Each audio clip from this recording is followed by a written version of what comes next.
Շնորհակալություն պարոն Հակոբյան, շնորհակալություն պարոն Թունյան,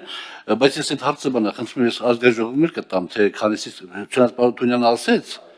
որ 2000-ից 40-ը, եւ եսի արդեն շատ բան է ասում, բայց բոլոր դեպքերում գնահատական տալու համար խնդրում եմ ճշտեք, ես այդ հարցը կտամ, հա, բան չեմ ասում, հա, հիմա պարոն Թունյան,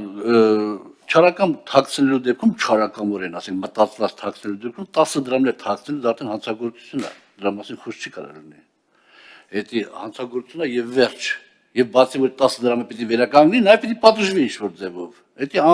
անքննելի է իմ համար, մի կողմից։ Մյուս կողմից, դուք էլ ունեք ընկերներ, պարոն Հակոբյան, մենք էլ ունենք ընկերներ, մենք էլ ենք եղել որոշ բաների մեջ։ Աշխարհի բոլոր բիզնեսմենները ուզում են բան անեն։ Իրենց հարկային բազան քչացնեն։ Շատ տրամաբանական է։ Հիմա պետությունն է ուժեղը տեղ, ուրեմն պետությունն է հաղթում, պետությունը չի ուժեղը տեղ, թող այդ մարդկանցից օրինակ լսնի, տենա ոնց են այդ բացերը լրացնում, բանանում օգտագործում եւ բանանում, բայց դա չպիտի դառնա արդեն այդ 10 դրամի թաքցելը չարականորեն, ես կարող ճիշտ չեմ հասկանում, բայց ես դեռ տարբերում եմ։ Մասնավորապես, մեր այս մոտեցման դեպքում 24 եւ 25 թվականներին մենք մոտ 2.5 միլիարդ դոլարի բան են կորցրել, շրջանառություն են կորցրել, 2.5 միլիարդ դոլարի Վրաստանով ապրանքներ են գնացել, դե մա չեմ ուզում ավտոների անուն տա, որովհետև վատ հիշողություն էր առաջանում, հենց ավտոների մասին է խոսքը։ Հիմա, տեսեք, ասենք հարկայինը, հիմա դուք ասում եք 15-50 միլիոն, 15-30 միլիոն, որպեսզի տնտեսավարով հետ խոսանք, ասենք ախպեր ջան, մեր փողերը մուծի քեզ ասում եք, նայի 5-ին գումարած 5 հավասար է 10, 20-ից հանած 10 հավասար է 10, 10-ի 30%-ը անում է 3 դրամ, մեր 3 դրամը բուծել պրտնենք իրարից, շատ լավ է, բայց արդյոք քննչականում կան այդ մակարդակի տնտեսագետներ, որ կարողանան այդ թվաբանությունը բացատրել, թե ասում են, հեսա տղուտ կկալանավորենք, հեսա մորդ կկալանավորենք, հեսա կնգատ կկալանավորենք, հեսա սիրուտ կկալանավորենք։ Էմոցիաները լավ են, բայց բերեք ավելի մասնագիտական խոսենք էլի։ Հա, դուք ինչ եք ասում եք, աշխարհի բոլոր բիզնեսները ուզում են իրենց հարկային բազան քչացնեն։ Թույլ տվեք չհամաձայնվեմ, որովհետև եթե տես լիներ, պիտի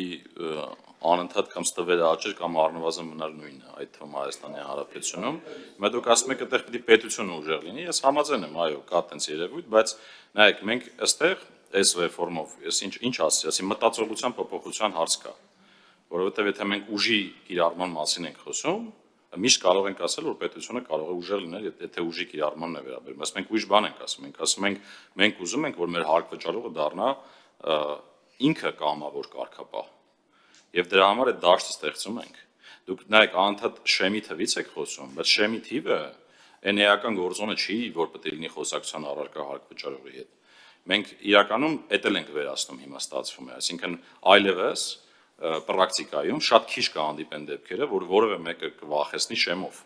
որովհետև արդեն պետական եկամուտների կոմիտեի ցանկացած օպեր, ցանկացած տեսուչ, որը որ նախնական հաշվարկ է անում, ինքը պետք է այս բոլոր ցիկլերով անցնի ու հիմնավորի արդյոք օրինակ դա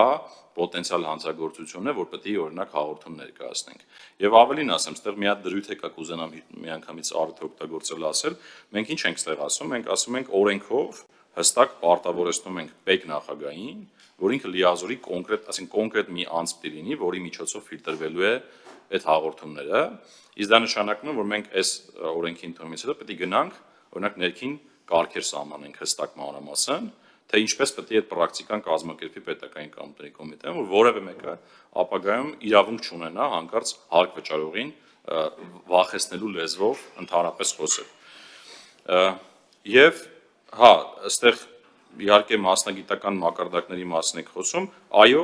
մենք խնդիր ունենք եւ պետք է բարձրացնենք մեր մասնագիտական կարողությունները ավելի լավ շփվելու հարկվճարողի հետ, ավելի պրոֆեսիոնալ այդ խնդիրները բացահայտելու եւ այս process-ը դրա մասին է, այսինքն երբ որ ասում ենք process-ը երկարացնում ենք, այդ ընթացքում պետք է բավարար կարողություններ ունենաս, որ դու կարողանաս հիմնավորել իրապես հարկվճարողը այդ պարտավորությունը միտումնավոր է թաքցրել թե չէ, որովհետեւ Քրեական օրենսգրքի 290 հոդվածը հստակ ասում է խոշոր չափերով հարկեր թաքցնելու նպատակով։ Այսինքն այս էլեմենտն է կարևոր։ Հիմա պետք է մենք հստակ կարողանանք այդ որակումը որոշակի տանք, նոր հետո հասնենք այդ քերական գործերին։ Նու իհարկե բացառություն կազմեն օրինակ այն կոնկրետ դեպքերը, օրինակ չեմ սերվերներից տվյալներ են վերցվում, համակարգչից տվյալներ են վերցվում, դրանք շատ կոնկրետ փաստեր են, որոնք հենց խուսափելուն են վերաբերում հարկերից։ Շնորհակալություն։ Պարոն Աղազյան, մի հատ ասեք։ Շնորհակալություն, պարոն Հակոբյան։ Եթե հիմա ձեր աշխատակիցները բանանալ եւ այդ անձը որ կա, ասենք մի հոգի լինելու, որպեսի բանանը, չէ, վերջի ֆիլտրը լինի, որ ուղարկի թե չուղարկի։ Գալիս է այդ անձի մոտ այդ տնտեսավարողը, ասենք 52 միլիոն է, ենթադրենք թե։ Տնտեսավարողը հասկանում է, որ բանա, ինքը բանա, սխալա թույլ տվել, ասում աղբեջ, բերում եմ վճարեմ 52 միլիոնը։ Թե դուք ուղարկում եք ասենք քննչական։ Կարացի ճիշտ դեպակեպեմ հարցը։ Տեսեք, միջև այդ անձի մոտ գալը, այս իմացած բոլոր process-ներով պետք է անցնի։ Պատկերացրեք։ Վերջը, ասում այսինքն այդ անձը չի 52 միլիոն է, որոշում կայացնի։ Ասում շեմա անցած է, բայց ասում վճարում եք, դուք կարող ասեք մեր փողը տուրել քնչական չուղարկեմ մտեք, չէ՞, ասում բան Աղազյան։ Հա, կարա այդ վճարի ու ասեք չեք ուղարկում քննչական։ Թե ասեն 50-ից անցնում մեխանիկորեն ուղարկում եք։ Տեսեք, ցանկացած հիմա այդ Շատ ճշգրտում կարևոր է անելու սա։ եւ վճարելու պրակտիկան իրականության մեջ կա։ Այսինքն հարկ վճարողը եթե ընդունում է իր մեղավորությունը եւ պարտավորվում է վճարել, դա մեղմացուցիչ հանգամանք է ըստ էության եւ այդ վճարումները տեղի են ունենում։ Բայց Չէ, խնդրում եմ մի քիչ հստակ պատասխանեք։ 52 միլիոնը հայտնաբերել է հարկայինը, որ 52 միլիոն ինքը չարաշահում ունի։ Ինքը ասում է ներողություն եմ խնդրում, սխալվել եմ, վաղը չեմ ուսել, բերում եմ 52 միլիոնը վճարեմ։ Այդ դեպքում քննչական ուղարկվում է, թե չի ուղարկվում այդ գործը։ չէ,